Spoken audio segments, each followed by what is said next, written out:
الحمد للہ وحدہ لا شریک لہ والصلاة والسلام علی من لا نبی بعد۔ پارہ نمبر 5۔ اس میں ایک مسئلہ بیان فرمایا ہے کہ مرد کو اللہ تعالیٰ نے عورت پر فضیلت دی ہے، یعنی فطرت کے اعتبار سے، اپنی طبیعت کے اعتبار سے مرد عورت پر مقدم اور افضل ہے، اور اس کی بنیادی 2 وجہیں قرآن کریم نے بیان فرمائی ہیں۔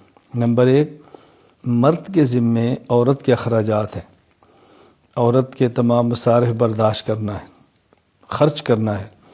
نمبر 2، فطرت اور طبیعت، تکوینی نظام ایسا ہے کہ مرد کو اللہ تعالیٰ نے عورت اور فضیلت دی ہے۔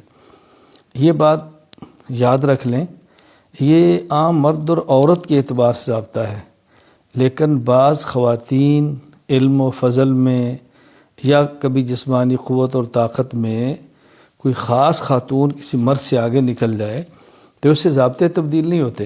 عموماً ایک ماحول یہ بیان فرمایا ہے، میں اس کا مثال دیتا ہوں کہ جس طرح شہر میں رہنے والا دیہات میں رہنے والے سے عام طور پہ معاملات کے اعتبار سے یا تعلیم کے اعتبار سے بہت آگے ہوتا ہے، لیکن بسا اوقات ایک دیہات میں رہنے والا بندہ علم حاصل کر کے شہر والے سے بہت آگے نکل جاتا ہے۔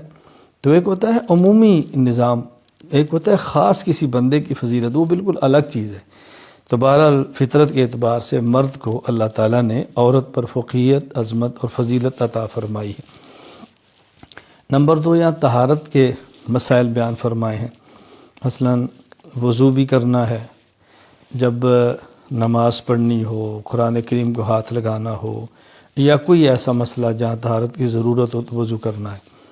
اور بعض حالات ایسے ہیں کہ جہاں پر غسل کرنا فرض ہوتا ہے، آدمی کو احتلام ہو جائے، اپنی اہلیہ کے پاس جائے تو غسل جنابت جسے کہتے ہیں، عورت حیض نفاس سے پاک ہو تو ان حالت میں غسل بھی کرنا ہوتا ہے۔ تو طہارت کے مسائل بھی اس بارے کے اندر بیان فرمائے ہیں۔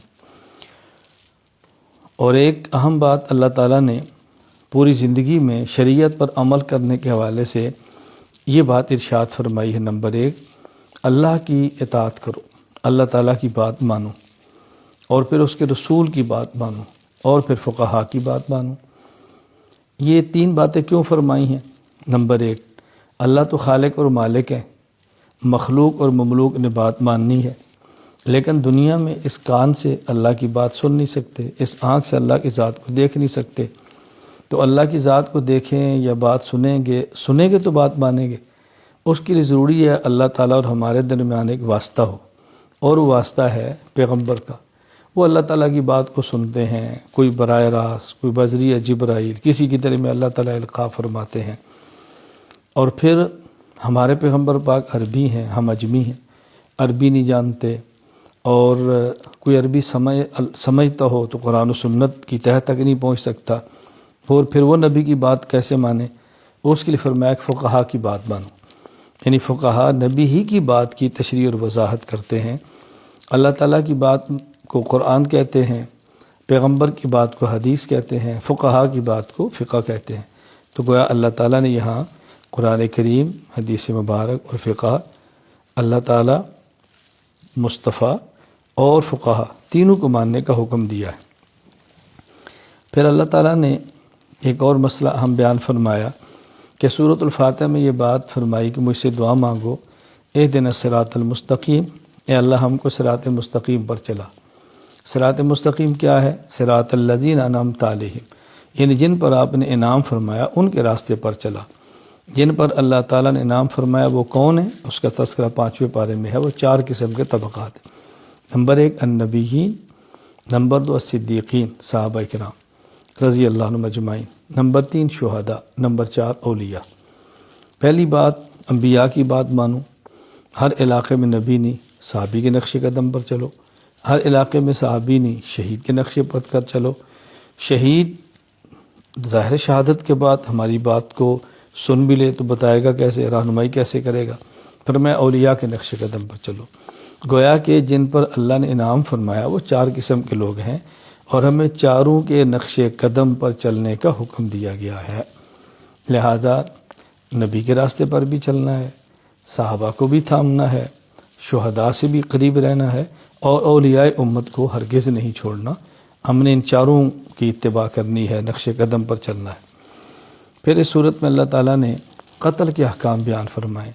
کوئی جان بوجھ کے قتل کرے تو اس کی سزا کیا ہے، بھول سے قتل ہو جائے، چوک ہو جائے، قتل خطا، تو اس کی سزا کیا ہے، قتل عمد، قتل خطا، دیت کب ہوتی ہے، فدیہ کتنا ہوتا ہے۔ تو یہ احکام اللہ تعالیٰ نے 5ویں پارے کے اندر بیان فرمائے۔ پھر اس پارے میں اللہ تعالیٰ نے عام نمازوں کا ذکر تو فرمایا کہ نماز پڑھنی ہے تو طہارت کرو، نماز کا ارادہ ہو تو خود پاک کرو، اور بطور خاص 2 نمازوں کا ذکر فرمایا۔ ایک نماز ہے صلاۃ الخوف، جب میدان جنگ میں ہوں، خوف سوار ہو، یعنی سارے نماز پڑھتے ہیں، دشمن اکبر حملہ نہ کر دے، تو وہاں کیسے نماز پڑھنی، اسے کہتے ہیں صلاۃ الخوف۔ اور پھر نمازوں میں سے بطور خاص والصلاۃ الوسطیٰ، عصر کی نماز کا ذکر فرمایا، کیونکہ یہ کاروبار کا وقت ہے، مشغولیت کا وقت ہے، عموماً اس وقت میں ذرا مسجد کی طرف جانا ایک تاجر کے لیے مشکل ہو جاتا ہے، تو یہاں پر بطور خاص عصر کی نماز کا ذکر بھی فرمایا۔ اور اللہ تعالیٰ نے پھر منافقین کی حالت بیان فرمائی ہے کہ منافقین نہ ادھر کے ہوتے ہیں نہ ادھر کے ہوتے ہیں، درمیانے بیچارے پھنسے پڑے ہوتے ہیں، کہیں دین میں فائدہ دیکھا تو ادھر لپک گئے، کہیں دنیا دار فائدہ دیکھا تو ادھر چلے گئے، اللہ کے نبی کی بات ماننے میں دنیا کی غرض دیکھی تو وہاں دوڑ گئے، اور جب وہاں دنیا کا نقصان نظر آیا تو ان کو چھوڑ گئے۔ یہ منافقین کی حالت ہے، مذبذبین بین ذالک لا الہ الا ولا الہ الا۔ تو ہمیں ایسا نہیں ہونا چاہیے، مسلمان کو پکا ایک موقع پر رہنا چاہیے، نفع نقصان کا مالک اللہ ہے، دنیا میں کبھی بظاہر نفع بھی ہوتا ہے، کبھی بظاہر نقصان بھی ہوتا ہے، اصل نفع نقصان آخرت کا ہے۔ اور سب سے آخر میں 5ویں پارے میں اللہ تعالیٰ نے ایک بہت پیاری بات ارشاد فرمائی، ما یفعل اللہ بعذابکم ان شکرتم وآمنتم۔ دیکھو اگر تمہارا عقیدہ ٹھیک ہو، اللہ کی نعمت کا شکر کرو، اللہ تمہیں عذاب کیوں دے گا؟ معلوم ہوا اللہ تعالیٰ کے عذاب سے بچنے کے لیے بنیادی طور پر 2 باتیں بہت اہم ہیں۔ نمبر 1 عقائد کا ٹھیک ہونا، نمبر 2 اللہ تعالیٰ کی نعمتوں پر شکر ادا کرنا۔ عقیدہ نہیں، تمام عقائد کا ٹھیک ہونا ضروری ہے۔ اللہ تعالیٰ ہمیں عقائد بھی ٹھیک فرما دے، اللہ تعالیٰ اپنی نعمتوں پر ہمیں شکر کرنے کی توفیق عطا فرمائے۔ وآخر دعوانا ان الحمد للہ رب العالمین۔